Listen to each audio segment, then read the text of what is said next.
Assalamualaikum warahmatullahi wabarakatuh. Kembali lagi bersama saya di Hasim Tutorial ini. Baik ya teman-teman, kita kali ini akan membahas masalah musik-musik yang mengandung hak cipta tentunya. Sebenarnya ya kalau misalkan kita tahu ya musik-musik yang ada di semua musik itu, kalau kita tahu itu tidak mengandung hak cipta. Itu cuman ya hak cipta penciptanya. Cuman kalau misalkan sekarang ya di peraturan sekarang itu bagi hasil tentunya. Kalau kita tidak mengklik keterangan di deskripsinya itu sama saja itu kita akan dibagi hasil oleh musiknya. Tetapi kalau kita yang tidak tahu, tidak mengasih deskripsinya atau penciptanya, di tag lah intinya, di tag musiknya itu, terus nanti larinya ke musik yang penciptanya. Nah, jadi itu yang kita semuanya belum tahu ya teman ya, yang namanya hak cipta itu seperti apa. Nah, saya perjelaskan di sini teman ya.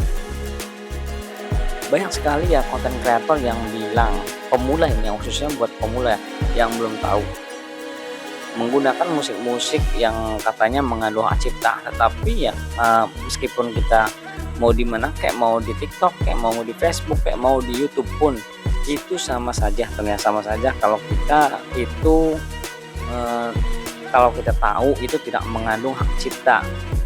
Karena apa? Karena itu sudah dibagi hasil, terkecuali kita itu tidak men-tag penciptanya, baru kita kena.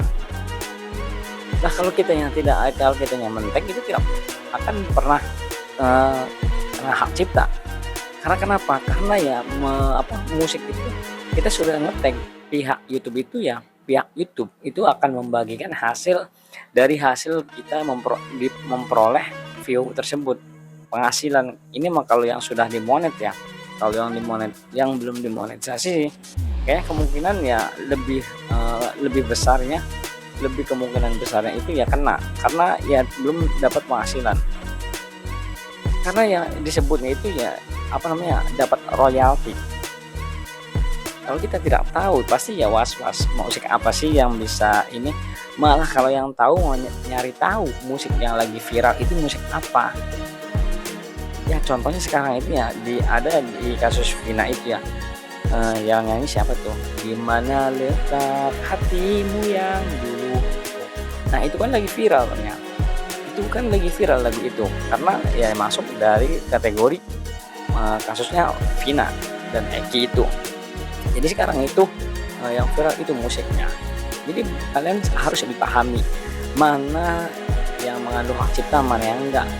Kalau yang mengandung hak cipta itu kalian tidak mengasih deskripsi penciptanya. Kalau mengasih deskripsi penciptanya itu tidak bakal, karena akan lari ke pendapatan kalian yang sudah dimonetisasi, penghasilan kalian dari YouTube pun atau dimanapun itu tidak ada hak cipta, terkecuali merek misalnya kayak merek brand atau kita sampel atau apa ya.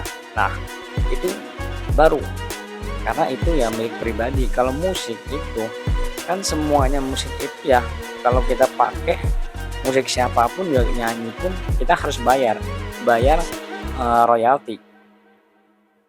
Apa sih royalti itu? Ya royalti itu cari tahu aja di YouTube, banyak kok. Apa sih, atau di Google ya, apa sih artinya royalti? Itu dapat pembagian dari sekian persen pendapatan, nah dibagi sama sang penciptanya. Sepertinya film Vina itu, kasus Vina itu. Nah jadi pihak keluarga Vina itu berhak mendapatkan royalti dari film Vina itu. Nah jadi itu yang harus kalian pahami semuanya ya teman-teman yang YouTuber pemula atau konten kreator pemula yang ada di YouTube semuanya. Di TikTok pun juga sama tuh, kalau kita tidak memverifikasi, ada kan yang paling bawah sebelum kita upload di TikTok, di bawahnya itu tahu kan apa itu namanya, pokoknya mengkonfirmasi bahwa musik ini bukan musik saya. Nah itu yang sebenarnya kalian tidak tahu. Kalau tahu mah nggak bakalan kena hak cipta teman ya. Nah jadi kita harus memahami semua di media sosial ini ya. Kita jangan bodoh-bodoh amat ya. Kita jangan bego-bego amat. Kita harus pinter. Konten kreator itu harus kreatif dan pinter. Oke ya, itu saja yang bisa saya sampaikan. Wassalamualaikum warahmatullahi wabarakatuh.